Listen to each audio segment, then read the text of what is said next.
What's going on? Welcome back to the channel. Today you and I are going to talk about how to increase your metabolism so you can burn more fat. But before we get into all this, I just want to talk about what is metabolism, because most people have no idea what in the literal fuck they are talking about when they say they want to increase their metabolism. And just I have an idea. Here's what we're going to do. I'm going to show you a sample conversation of what it looks like when I speak with someone who tells me they want to increase their metabolism. All right, Kenzie, good to see you again. It is our 782nd time seeing each other just this year alone. How can I help, Kenzie? Hi, so good to see you. Excuse me. Oops. Listen, I know we've spoken about this before, but I just want to increase my metabolism because I know it's slow shit. It's super fucking slow, and spring break is coming up, and I feel like a rhinoceros right now. I'm just so bloated and fat, and I just want to speed it up just so I can look good. Yeah, that's not surprising, Kenzie, because we've spoken about that literally every time you've been here. So, you know what, how about this? How about you tell me, what is your metabolism? What is the definition of it? And we'll work from there. I have no idea what it means, but let me tell you this. My best friend, Krista, best friend since first grade, she can eat whatever the fuck she wants, and she looks so good all the time. Meanwhile, for me, I eat a Cheez-It and I gain 27 pounds. Literally, that happened yesterday. I had one Cheez-It, 27 pounds overnight. Go fucking figure. I just want to increase my metabolism so I can look good on spring break. And that was real, by the way. What you just watched, true story. Anyway, what is metabolism? Basically, it's the sum of all the chemical processes going on in your body at any point in time, whether you're sleeping or awake, whether you're moving, whether you're standing, whether you're sitting, whether you're lying down, whatever. It's the sum of all of these chemical processes that allow you to live and breathe and function. It's your eye movement, it's your blood flow, it's your heartbeat, it's your skin growth, cell growth and repair, everything going on in your body that allows you to live and function. With that said, what do people mean when they say they want to increase their metabolism? Usually one of two things. First one is they want to be able to eat more food without getting fat, and or they want to be able to lose fat more quickly. So, with all that said, that's what we're going to cover for the rest of the video. Basically, the major components of your metabolism that you need to understand, and also if and how you can increase it so you can lose fat more quickly and also more sustainably, and also eat more food without gaining fat. Now, the first component of your metabolism is something called your BMR. Now, we have BMR versus RMR here, and a lot of people use them interchangeably. They're not the same thing. They're very, very close, but basically your BMR is your basal metabolic rate and your RMR is your resting metabolic rate. Your basal metabolic rate is what your body needs to survive at a bare minimum. So basically when you're sleeping, but that's not very practical for everyday life. Your RMR is what your body needs to survive in normal everyday activities. So for example, right now, you're probably sitting down, maybe walking while watching this video, but your muscles are being used to hold yourself upright. Your eyes are being used to watch. Your brain is being used to think and comprehend. This is your RMR, right? So that's a more practical thing to use when we're talking about that aspect of your metabolism. Now, there are a bunch of things that affect your RMR, your lean body mass, your age, your gender, and obviously your genetics. I wanna go over lean body mass first. Number one, because there's some misconceptions about it, and number two, because it's super important. Your lean body mass makes up a huge percentage of your RMR, but your lean body mass isn't just your muscle, and we're gonna talk more about that during the muscle myth. Your lean body mass is basically everything that's not fat. It's your muscle, it's your brain, it's your organs, it's a huge percentage of your metabolic process. But the point is, the more lean mass you have, the more calories you're gonna burn at rest, which I'm 5'4", I'm super short. That sucks for me. If you're on the shorter side, it's probably gonna be harder in general because your body isn't going to be needing as much energy in order to survive, which means you won't have to burn as much energy in order to function. And with that in mind, when we look at gender, just on a large scale data basis, we can see that generally speaking, women are going to have a slower metabolism than men. Not always, this isn't 100%, but by the vast majority, yes. And there are many, many reasons for this. Hormonal, yes, absolutely. But generally speaking, men tend to be taller. Obviously, not in my case, I'm super short. Men also tend to have much more muscle mass, and all of this can seriously impact your metabolic rate and how many calories you're burning and how many calories you need to survive. Same thing with age. As you get older, generally speaking, your metabolism is gonna go down. But that doesn't mean that age inherently does that. Usually it's more lifestyle factors associated with it, where When you're not strength training enough, usually as you get older, oftentimes your protein intake will decrease, you're not eating as much. All of these factors lend itself to a reduced metabolism. And yes, as you get older, it does happen naturally as part of the aging process, but the vast majority of it can actually be inhibited by strength training, by eating properly, taking care of your sleep, and living an overall healthy lifestyle. And lastly, when we're talking about all the factors that affect your RMR, we have to talk about genetics, because genetics affect literally everything that we do. And the reality is, some people are very, very lucky in that they have very high metabolisms. They can burn a lot of calories. Their bodies are very efficient at not storing fat. They're usually very efficient at building more muscle and being very strong. Whereas other people, their bodies are gonna have a slower metabolism. It's harder for them to build muscle. It's easier for them to store fat. And I'll tell you, as a coach, this is one of the hardest parts to learn about really how to approach with people. Because on one hand, if you give people a reason to quit, they'll take it. If you tell people that they just don't have the genetics to do something, they'll snatch that excuse up like that. On the other hand, I also don't want to lie. I don't want to just tell everybody that you could be shredded all year round and you could be unbelievably world record strong and you can do all of the things that the genetic elite can always do, because you can't. There's a balance here. I'm 5'4". Genetically, there is no way in hell I'm ever going to be in the NBA. At all. That's just not gonna happen. I come from a family of people who severely struggle with their weight. A very unathletic family. And keep in mind, this is also just based on upbringing and environmental factors, but genetically, I come from a family of people who really struggle with their weight, clearly their height, hair, all this stuff. Genetics play a huge factor in all of this. Just because I don't have the genes to be a bodybuilder or the genetics to be someone who's shredded all year round doesn't mean I shouldn't try. Doesn't mean I shouldn't watch my nutrition, doesn't mean I shouldn't work out, doesn't mean I shouldn't focus on my health. This is where, as a coach, I really struggled for a long time trying to find that balance between telling the truth and also encouraging people to really work as hard as they can. So the reality is, your genetics play a big role in your RMR and your metabolism. Absolutely, no ifs, ands, or buts about it. But even if you aren't the genetic elite, and even if you will never be shredded year-round, that does not mean you shouldn't try. It does not mean you shouldn't work hard. It does not mean you shouldn't focus on what you can do to improve, because there's a lot that you can do. There's a tremendous amount you can do, and that's what I want to help you with. So having said that, let's talk about some things you can control. One of the things you can control is building muscle. Obviously, genetics play a role here too. Genetically, men are gonna have an easier time than women building more muscle. Among men, some men will have an even easier time building muscle, and among women, some of them will have an easier time building muscle.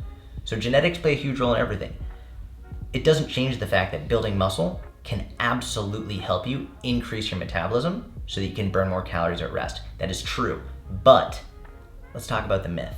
Depending on where you look on the internet, I've seen some people say that you can burn anywhere between 50 to 100 calories more for every pound of muscle that you add to your body. That is a lie. That is completely and utterly false. Generally speaking, you can expect to burn anywhere between 6 to 10 calories, generously, 6 to 10, per pound of muscle that you add to your body. Which is really amazing when you think about it, the fact that through strength training and eating properly, you can build more muscle so that your body literally is burning more calories at rest. I think that's insane, but I'm also a huge nerd. That being said, if you were to add 10 pounds of muscle to your frame, at most that's only about 60 extra calories. It's not that much. The reason this myth has been perpetuated, and a lot of people say 50 to 100 calories per pound, is it's much easier for marketers to sell you on a program that's going to build more muscle and then burn more calories when you think that you're gonna be burning a ton of extra calories so then you can eat more food and burn fat. And it sucks to say, trust me, I would way rather burn 50 to 100 calories for every pound of muscle, but that's not how it works. And it's important that you know this, because a lot of times people will think, oh my God, I've been strength training for 6 months, I've been strength training for a year, I must have added so much extra muscle, so I can eat way more. But it's really not that extra, it's not that much more. Yes, it's more, and yes, it's technically true to say that adding more muscle will help you burn more calories. But you can't take that to mean that it allows you to eat an extra 7 slices of pizza, because that's not how it works. Now, the next aspect of your metabolism is something called the TEF, or the thermic effect of food, and I wanna make this as brief as possible. When you eat, your metabolism will increase in order to digest and process the food. How many calories your body will burn in order to process the food depends on the macronutrient profile. Basically, the more protein you have, the higher the thermic effect of food. This is one of the reasons why it's so beneficial to have more protein when especially you're trying to lose weight. There are other reasons as well. Protein will fill you up more than the other macronutrients. Protein is the only macronutrient that can help build and maintain muscle, but equally important, it costs your body more energy to digest protein than it does to digest carbs or fat. So without going into excruciating detail, if you want to increase your metabolism, if you want to give your body the best chance to burn more fat and also get more full, and also be able to build more muscle and strength, emphasizing protein in your diet is going to be a really, really good way to make that happen. If you don't know how much protein you should have while you're losing fat, there's a link in the description to my weight loss calorie calculator. It will tell you how many calories you should eat and also how much protein you should eat in order to lose fat sustainably. Now, the last component of your metabolism I want to talk about before we get into supplements and foods is something called your TEA, or the thermic effect of activity. And there are a number of components here. We have your strength training, we have your cardio, and we have something called NEAT, which I'll go into at the end. Strength training, I consider more important for the muscle aspect, just so you can build more muscle and get stronger, bone density, increase your lean body mass. Strength training does have a metabolic effect in terms of burning more calories, but obviously, in the moment, strength training is going to burn fewer calories than cardio, which, by the way, if you don't know whether you should be doing cardio or strength training for fat loss, link in the description. It's one of my more recent videos that I published. It will explain which one is more important, cardio or strength training. Either way, strength training is going to burn fewer calories than cardio in the moment. Cardio is super important, not just for fat loss and metabolism, but overall health.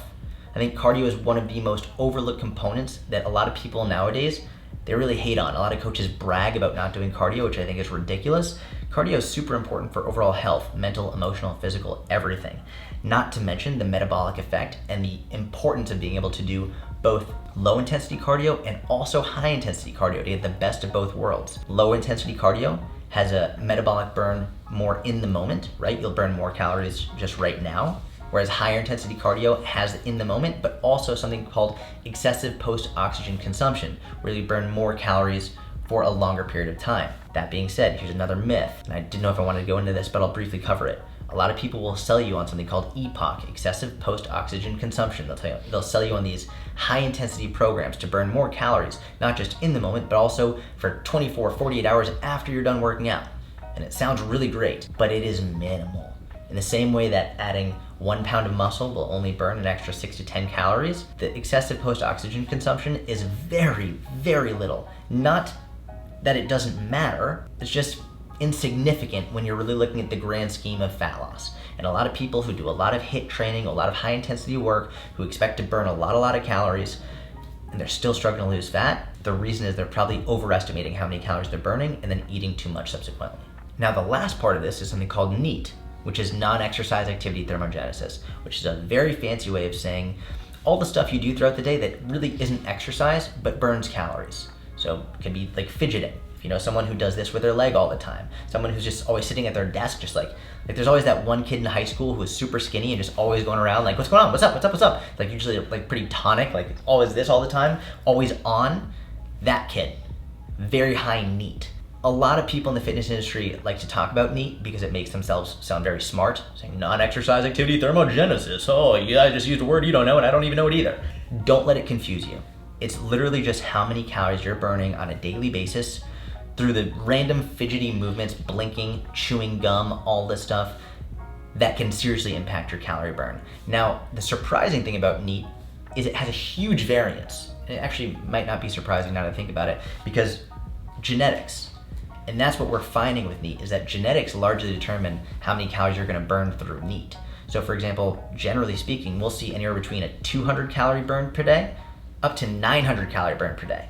This will change per individual. So that really fidgety kid in school, he might burn up to 900 calories a day. That's about an hour and a half very difficult workout that he's doing every day just through random movements.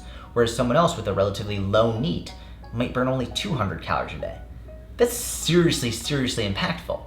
And what we'll find is as you go into your dieting phase, if you're reducing calories in order to lose fat, your non-exercise activity thermogenesis, your NEAT will go down because your body is basically trying to conserve energy so that you won't lose fat.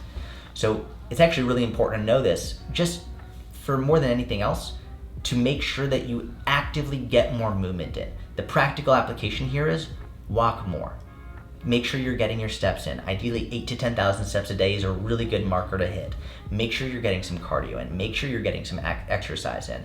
Get as much movement as you can whenever you can. Walk up the stairs, park far away from the store. Do whatever you can to move more so that you can increase that amount of steps and that amount of movement. It seriously, seriously helps. I think I really want to hammer this home right now, because when we're talking about how to increase your metabolism, people are looking for tips and tricks and strategies to do it. And the reality is, the very unsexy way to do it is to move more and to make sure you're emphasizing protein. These are really the two biggest things you can do. Emphasize protein at every meal and make sure that you're getting a lot of movement done on a daily basis. That is really, if you didn't watch this entire video, you just watched this one part, move more, eat more protein, that is bar none the best thing you can do. Obviously strength training as well to build more muscle. Obviously dedicated cardio as well. Obviously sleeping more to make sure you're getting enough sleep and you're reducing your stress. But the two biggest things and the most important things you can do to improve your metabolism are move more and eat more protein. Bar none the most important things you can do. With all that said, I feel like this video would be incomplete if I didn't first mention metabolism boosting supplements and metabolism boosting foods. The vast majority of which are a myth. They do not exist. I hope you understand that. That being said, I know someone's gonna come in the comments raging, oh, you didn't even mention caffeine. Caffeine improves your metabolism. Yes, technically, caffeine can improve your metabolism. Technically. Practically speaking, these are really important terms to understand, the difference between technically and practically in everyday life. Technically, caffeine can increase your metabolism. Practically, on a fat loss scale, does caffeine actually improve fat loss? Does caffeine actually improve your metabolism? Does it actually lead to a greater reduction in fat? Not much. Really not much. And especially not if you're not moving enough and getting enough protein.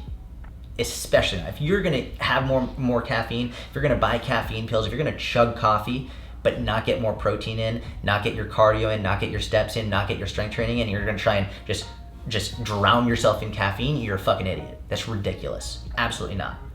Caffeine can help increase your metabolism, but generally speaking, what I found from caffeine is rather than it really having an impact because it increases your metabolism, it can have a really good impact because it has an appetite suppressant effect, and also it can give you more energy, so you move more. That's really where the benefits come in, because you're not gonna eat as much and you're gonna move more. So when you eat less, move more, you end up burning more fat. So it's not that caffeine is gonna spike your metabolism and all of a sudden you're like a fat burning machine. When you have more caffeine, you have more energy, you eat less because it's an appetite suppressant, and then you burn fat. But that is only because you're being put in a calorie deficit through eating less and moving more, not because caffeine is this metabolic advantage fat burning pill. It's just not how it works. And as for fat burning foods, if anyone tells you they have a special fat burning food or a fat burning pill or a metabolism boosting this, metabolism boosting that, you can tell them to go fuck off, because it's not true. They're trying to sell you something. Enough of that nonsense. I'm gonna end it here. I hope you enjoyed the video. If you did, like it, subscribe if you don't already. Sorting Hat Squad is on, which basically that means if you comment within the first 24 hours, hashtag Sorting Hat Squad,